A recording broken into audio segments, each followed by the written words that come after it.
Lahat mga kalahi. Didiworm tayo ng ating mga pang early bird na materials. So medyo nalimutan ko na nga rin anong oras na. So buti na lang na masa sa isip ko na patay ngayong early bird. So schedule lang ngayon ng warming. So ngayon bibigay tayo na lang Vermex 4 mga kalahi. Ito ating gamit, Vermex 4 ng LDI. At mga kalahi, ito yung ating isang gagamitin ngayon. Yung ating black. So ito ay isang henny line. Bigyan natin ng ating Vermex 4. So ito mga kalahing Vermex 4 na to ay siya. Kahit may laman yung butchi, okay lang. Pwede siyang gamitin. Yung pakaganda yan, okay na. Tapos yung isa. So ngayon mga kalahi, ang ating gamitin ay mga pullet. Yan. Saka isang brood hen na.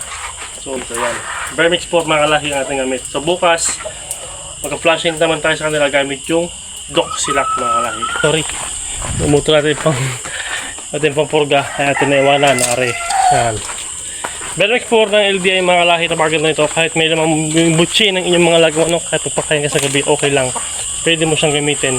Pwede mo siyang purgahin. Yan. Ito tayo ng mga kalahi sa ating sa battery cage. So yan yung isa natin gagamitin. Ito. Tapos ito yung ating F1. Yan. Na mangyandom. Bulik yan mga kalahi. Akala mo lang Gilmore pero bulik yan. So yun mga kalahi yung ating gagamitin ngayong early bird. So sana maging maganda yung resulta ng ating magiging breeding ngayong early bird. So bali first time natin magsara ng early bird kasi lahat ng ating mga materials na ginagamit ay naglulugon kapag dating ng breeding season ng early bird. So buti na lang meron tayong mga nagawang materials para sa yan, hindi malabo. Para sa early bird, and then yung ating isang brood hen, possible aabot naman siya. So kaya tayo makalahi ng mas maagang priming kasi mag-change feeding pa kasi ako, mag-change feeding pa tayo. Tapos baka ma-stress yung ating mga manok na ating gamitin, yung mga brood hen, tapos baka magbagsak ng balahibo kasi kapag nag-change feeding tayo mga kalahi, nagbabagsak ng balahibo.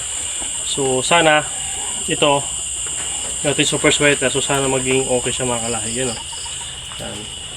Ito naman ay blooming na mga kalahi kasi ito naka-cording naman, so wala siyang taba. So kaya madali siyang gamitin. Kaya mga kalahi, kapag yung mga ina hindi ko ginagamit, talaga kino-cord ko sila para hindi sila magkasapola, nakagalaw-galaw sila lagi. Tapos kapag gagamitin ko na at nag-priming na ako, doon ko lang nilalagay sa battery cage mga kalahi. Yan. Kasi hindi pa ako flock mating. Yung flock mating ko kasi kapag nagpaano na ako, kapag nagpaburo na. So makikita nyo yung mga kalahi. Yan. Kalahi. So ito ay meron akong gagawin dito kakaiba mga kalahi.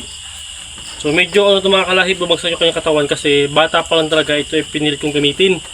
So ngayon medyo bumagsak yung kanyang katawan, tapos may na siyang kumain. So subukan ating ibalik o makarecover yung kanyang katawan mga kalahi. Kung ano yung ginagawa ko sa breeding mga kalahi, papapakita ko sa inyo yung ating method na ginagawa sa breeding mga kalahi. Yan, so para may guide na rin kayo kung paano ba ating ginagawa yung breeding natin at magkaroon kayo ng konting idea sa ating ginagawa mga kalahi. So yun lang mga kalahi, thank you for watching.